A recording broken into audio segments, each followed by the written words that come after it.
Hola amigos y amigas, bienvenidos a nuestro programa Cayetanamente, un programa donde nosotros podemos conversar sobre diferentes temas de la salud mental. Les habla Dani Araujo, psicóloga, docente de la Universidad Peruana Cayetano Heredia, y hoy voy a tener el gusto de compartir con ustedes un tema que seguramente va a llamar la atención porque a veces no lo tomamos en cuenta, dado que asumimos que la salud mental de los adolescentes repercute solamente en el desarrollo lejano del vínculo entre la familia y el colegio. Me estoy refiriendo a la salud mental del adolescente en el contexto de un trabajo colaborativo entre los padres y el contexto escolar. Pero para hablar sobre este tema, tengo el gusto de presentar a la doctora María del Pilar Montero, quien es terapeuta sistémica, experiencia en consejería clínica educativa y por supuesto docente de nuestra Universidad Peruana Cayetano Heredia, a quien ya le damos la bienvenida. María del Pilar, muchísimo gusto tenerte y un honor poder participar contigo sobre este tema que es tan importante en la salud mental de los adolescentes. Muchas gracias por la invitación. Muy complacida de estar en este espacio y de poder colaborar y poder compartir información que va a ser muy útil, me imagino, para toda la audiencia. Seguro que sí. Hablar de la salud mental del adolescente es un plano bastante amplio. Pero si lo reducimos al adolescente en el contexto escolar, ¿qué podemos decir de él? Interesante tu pregunta, Dani, porque eso nos lleva a pensar en un escenario en el cual la salud mental del adolescente no es exclusivamente individual, o sea, no tiene que ver solo con el adolescente, sino tiene que ver con factores del entorno, con elementos que están alrededor de la vida del adolescente. El adolescente, hoy en día, un adolescente como un niño, pasa la mitad de su día de vida en la escuela. Así es. ¿No? Prácticamente más de lo que quizá tú y yo pasábamos en la escuela, ¿no? 12 horas, porque no solamente van a la escuela, sino que hacen talleres, hay una serie de actividades por las cuales los chicos quedan en la escuela. Entonces, lo que sucede en la escuela va a tener un impacto muy importante. Ahora, cuando hablamos de escuela, no estamos hablando tampoco exclusivamente de aquellas personas que están dentro del colegio, los profesores, los psicólogos, sus compañeros, sino que hay un vínculo muy interesante que tiene que ver con la relación que hay entre la familia. En algunos casos los estudiantes pueden vivir con los padres, con los abuelos, con los tíos. Entonces, la familia. Prefiero hablar de la familia, entre la familia y el contexto del colegio. ¿Okay? La relación que haya entre estos dos protagonistas, digamos, importantes en la vida del adolescente, va a tener un impacto en el bienestar, ¿no? Va a tener un impacto entre lo que pueda favorecer al adolescente y también va a tener un impacto en aquello que pueda afectar. Señalaste que no solamente es el asunto de los docentes, ¿no? Sino también ellos mismos con sus pares. Así ¿no? es, sí. Y los sí. vínculos de ellos con los pares de estos pares también. Así es, así es. Por ejemplo, ¿no? Vemos hoy en día las instituciones educativas, digamos, tienen una gestión en la cual los colegios tienen un sistema de tutoría. Entonces, un alumno puede tener un tutor y a la vez tiene los docentes que dictan las diferentes asignaturas, ¿no? Entonces, la relación también entre tutores, docentes, digamos, de alguna manera también va a influir en el bienestar del estudiante en relación, pues, a tener derroteros claros respecto, digamos, a qué seguir, cuáles son los lineamientos que hay que seguir, qué es lo que hay que hacer, qué es lo que no hay que hacer. Quizás en este punto sería importante describir, y cuando hablamos de este bienestar del adolescente, ¿a qué nos estamos refiriendo? ¿No? Cuando hablamos de bienestar en el adolescente, estamos hablando, digamos, el bienestar del adolescente es algo que puede resultar muy complejo, ¿no? Porque es bastante amplio. Pero el bienestar del adolescente es que, digamos, si queremos un poco definirlo, operacionalizarlo, estamos hablando de cuán bien se puede sentir el adolescente consigo mismo, ¿no? Se pueda sentir él también en relación al propio entorno, en cuanto a la relación con los demás, a cuán satisfecho se siente, como bien lo dices, en relación a, digamos, a cuánto se valora, cuánto se quiere también, cuánto reconoce sus propias fortalezas. Lo cual viene a ser los pilares importantes para su salud mental, ¿no? Y en este aspecto tenemos que dar la mirada. ¿Y cuáles son esos factores que están vinculados justamente a este elemento básico de su satisfacción personal? Decíamos, como iniciamos en la entrevista, hablábamos sobre un elemento importante que tiene que ver con la relación entre la familia y el contexto educativo, ¿no? El vínculo. Cuando ambos pueden dialogar, cuando ambos protagonistas, tanto familia y colegio, pueden dialogar y pueden establecer como rutas comunes en relación a cómo conducir a este alumno y que este estudiante o este adolescente, mejor dicho, no se quede como en la incertidumbre de no saber qué hacer, ¿no? Sobre todo porque si bien es cierto, los adolescentes requieren autonomía, requieren independencia, pero también requieren como caminos claros de hacia dónde caminar, ¿no? Y cuando familia y, colegio dialogan y marcan un derrotero común, lo que estamos haciendo es ofrecerle al adolescente un terreno seguro por donde caminar, ¿no?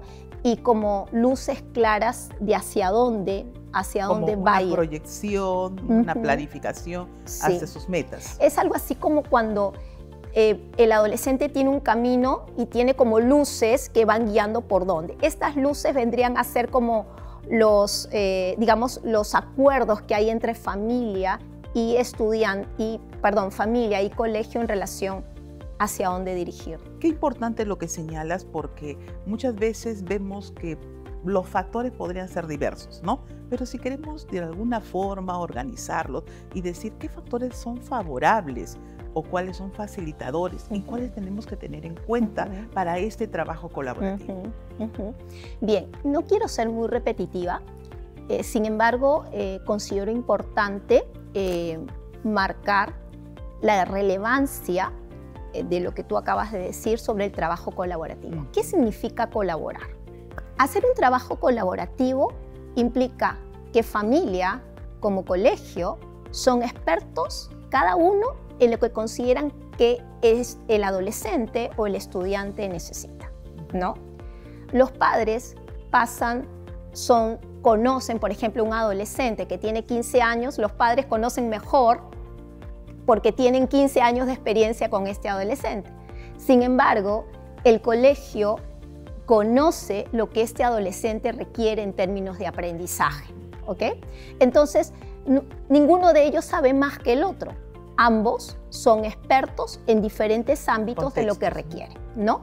Y cuando estos dos protagonistas, tanto familia como colegio, ¿no?, pueden conversar acerca de estas necesidades, ¿no?, que implican cuáles son sus necesidades de motivación, en qué requieren los chicos fortalecerse más, cuáles son las ayudas que requieren. Y cuando tanto familia como padres se escuchan mutuamente, ¿no?, yo creo que eso va a ser muy beneficioso para el estudiante, ¿no?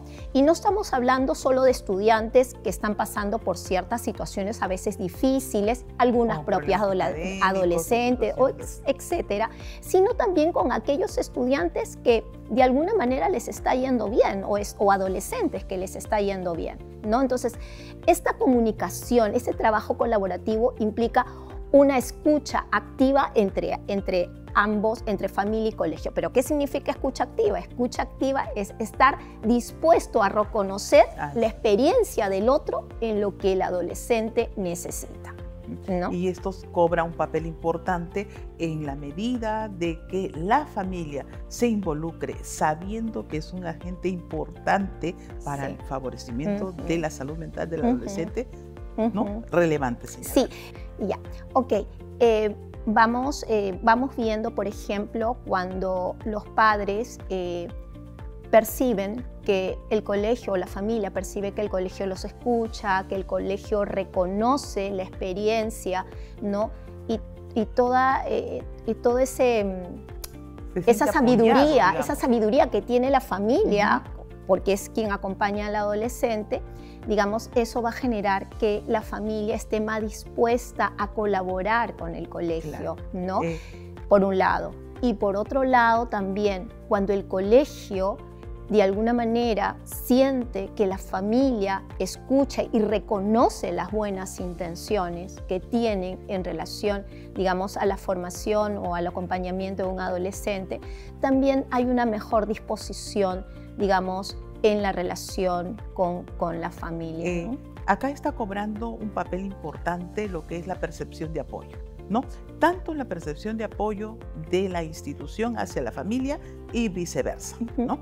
Entonces nos encontramos de repente en la situación de ver qué características, qué condiciones podrían estar mediando para que el adolescente no logre este bienestar psicológico.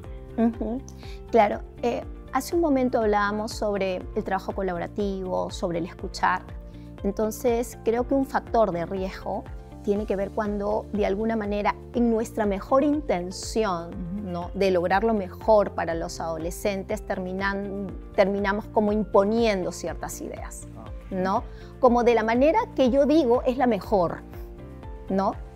Entonces, asumir esta posición tanto desde el colegio como desde los padres, quizá de alguna manera terminen no teniendo la respuesta favorable que esperamos, que es la colaboración del otro en beneficio de los adolescentes, ¿no?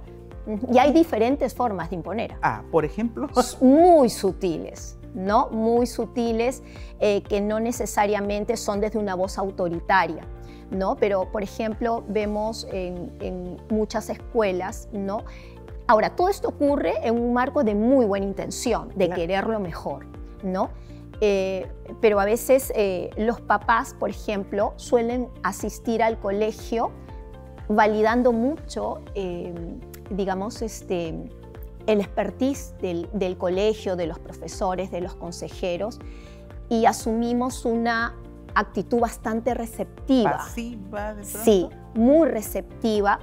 Y en esa relación, ¿no?, donde acá hay un profesor o un consejero que es experto y un papá que viene dispuesto a escuchar, muchas veces el consejero puede no darse cuenta de que está dando una sugerencia casi a nivel de convencimiento de que esta es la forma en la que hay que hacer, ¿no? Y en esa relación el padre o la familia puede dejar de aportar, ¿no? Y a veces ocurre que terminan yéndose de la reunión muy bien, ¿no? Sin embargo, cuando la familia va a casa y quiere intentar hacer lo que le dijo el consejero o el profesor, no funciona, ¿no? Porque lo que funciona es algo que es construido entre tú y yo. Claro, es el desarrollar propiamente acuerdos de pronto para poder llevar nuevas metas, nuevos cambios. Así es, ¿no? Y lo mismo ocurre al revés, ¿no? Que un profesor o un consejero del colegio, digamos, como con un gran interés de poder ver, a ver, usted dice que esto no ocurre en su casa, ¿ok? Pero ocurre acá en el colegio. Entonces, dígame usted, ¿qué puedo hacer yo? ¿Ok? Entonces, el profesor o el consejero, ¿no?, se lleva algo así como lo que nosotros conocemos como el copy-paste. Hacemos una copia de lo que el papá dice que hay que hacer. Porque eso le funciona aparentemente. Ok, pero lo trasladamos al colegio y deja de funcionar, ¿no? Porque no fue algo construido, sino es algo que yo cojo de ti y me lo llevo. Claro. Pero no funciona. Ese trabajo colaborativo que tiene estos matices no deja de lado las características que en ese momento tienen los adolescentes, ¿no? Porque los adolescentes están en una etapa de su desarrollo psicológico donde existe la necesidad de su autonomía, y dentro de esta necesidad también visualizan muy bien lo que es la imagen de autoridad, ¿no? Y ahí es donde de repente está asociado a quién voy a respetar, ¿no? O a quién sigo. Así es, así es. Y mira, es interesante porque mira, ahorita en este momento está ocurriendo un trabajo colaborativo. Ajá. Tú me estás haciendo preguntas, yo te estoy respondiendo, pero también hay preguntas que tú me estás haciendo y que me están llevando a pensar en cosas que posiblemente no hubiera pensado si no me hubieras hecho la pregunta. Por ejemplo, esta pregunta que tú me estás haciendo en este momento me lleva a compartir algo importante. Mira, a lo largo de esta entrevista estamos hablando de la relación que hay entre familia y padres y cómo esto de alguna manera tiene un impacto en la salud y el bienestar del adolescente. Pero estamos dejando al adolescente fuera y el trabajo colaborativo involucra también el adolescente. Imagínate tú y yo, tu familia, yo colegio y al adolescente como un tercer protagonista aquí, conversando los tres acerca de lo que es mejor para mí, ¿no? Entonces, cuando comenzamos, digamos, a tener estos vínculos colaborativos, donde estamos incluidos todos, inclusive el adolescente, eso termina también respetando la autonomía, la independencia, porque es también qué es lo que tú quieres, qué es lo que necesitas, ¿no? ¿Qué es lo que tú quieres que hagamos, digamos, entre el colegio y yo en relación a la ayuda que tú requieres, claro, ¿no? Porque la búsqueda es de lo que necesita el adolescente, pero teniendo en cuenta que el adolescente tiene sus propias características y hay diferencias individuales entre cada adolescente, ¿no? Entonces, ¿qué se presenta? Entonces nos encontramos en una triada, si se puede decir, ¿no? Que está teniendo un objetivo, ¿no? Trabajar de manera colaborativa para la salud mental de los adolescentes. ¿Qué recomendaciones tendríamos que tener en cuenta, ¿no? Desde las diferentes miradas, ¿no? Desde los diferentes agentes importantes que están en esta relación. Y voy a ser muy sistémica porque vamos a regresar al inicio. Exactamente. Y regresar al inicio implica partir de lo que hablábamos hace un momento respecto a que quizá algo que pueda ayudar es comenzar a mirar la salud del adolescente, no como algo que se centre en el adolescente, sino como algo que se logra a partir de, digamos, de favorecer una buena relación a nivel del entorno, ¿no? Del cual el adolescente es parte, ¿no? Yo creo que muchas situaciones de salud mental en el adolescente pasan por estos factores del entorno, ¿no? Donde tengamos que revisar cómo nos estamos relacionando, ¿no?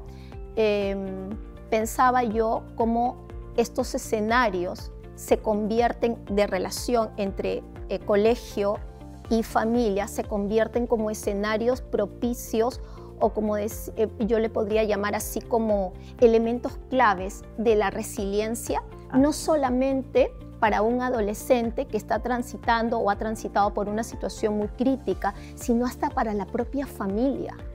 Ese punto que tocas es muy importante, ¿no?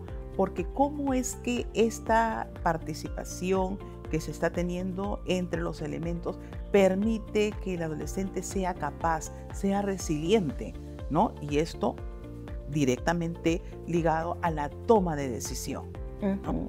¿Cómo podríamos nosotros de repente asumir la importancia de la participación colaborativa en la resiliencia, en la toma de decisión? Y creo que en este vínculo no se escapa la empatía, ¿verdad?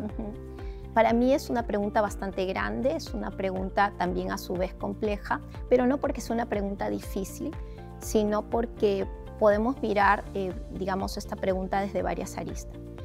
Y lo voy a hacer bastante simple. Cuando hablamos de un trabajo colaborativo, estamos hablando de la escucha. Yo creo que el sentirse escuchado es como sentirte reconocido. Reconocido en quién eres, ¿no? Y en lo que eres capaz de hacer. Hace un momento hablaba de resiliencia porque cuando, por ejemplo, escuchamos a personas que han pasado por situaciones muy difíciles en su vida, estamos hablando de personas que cuando se les pregunta, por ejemplo, ¿cómo es que lograste, a pesar de todas estas situaciones difíciles, poder salir adelante? Y siempre te hablan que dentro de ese marco tan sombrío de vida, encontraron un espacio en los cuales ellos se sintieron escuchados, reconocidos, validados en algo, ¿no? Y esto parte también del tema del que estamos hablando. Cómo el colegio, digamos que es un espacio en el cual el adolescente pasa la mitad de su vida, se puede convertir en ese pequeño escenario, ¿no? Cuando tú te sientes escuchado, reconocido en quién eres y en lo que tú puedes aportar, tienes más seguridad, ¿no? Y de alguna manera también puedes empezar a tomar tus propias decisiones y quizá a no temer tanto, ¿no?, de equivocarte, ¿no? Es cuando te sientes seguro, cuando te sientes escuchado, cuando sientes que vales, ¿no? Puedes tomar decisiones y en esas decisiones sabes que te puedes equivocar. Y la equivocación puede ser una oportunidad, ¿no?, para ser cada vez mejor. Y eso es lo que de alguna manera se pretende lograr, digamos, en el desarrollo de un digamos, adolescente que está en formación o que está en pleno desarrollo. María del Pilar, fíjate, el adolescente probablemente también necesita saber qué hacer, ¿no? Entonces, desde tu experiencia terapéutica, ¿no?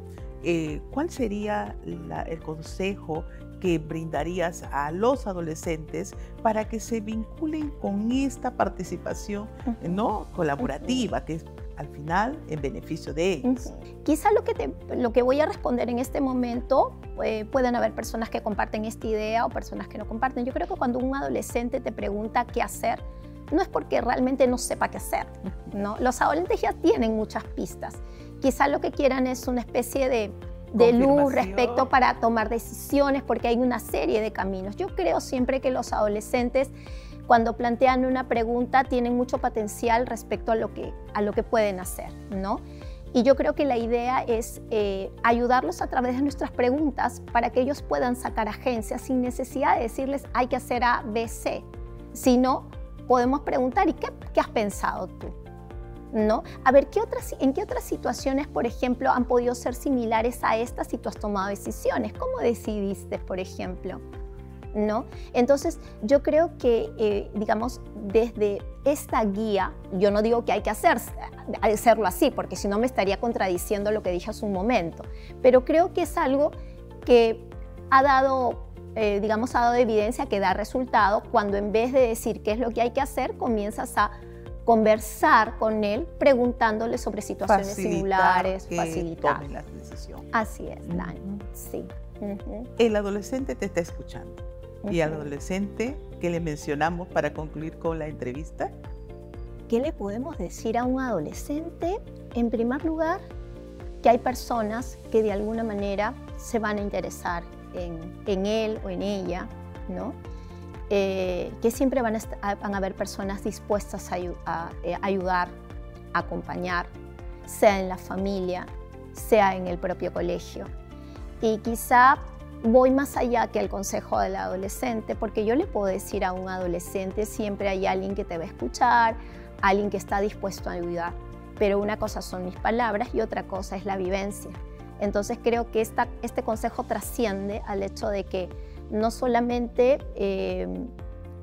digamos, el adolescente tiene que reconocer que hay personas que están dispuestos a hacer esto por él o por ella, sino también esto es un consejo para la familia, de demostrar a la familia y al colegio, de demostrar que esto, ¿no?, que no solamente lo digo yo, sino lo dice el colegio, lo dice la propia familia, siempre estamos allí para ti, que realmente se convierta en una experiencia vivida, no solamente en palabras. Claro.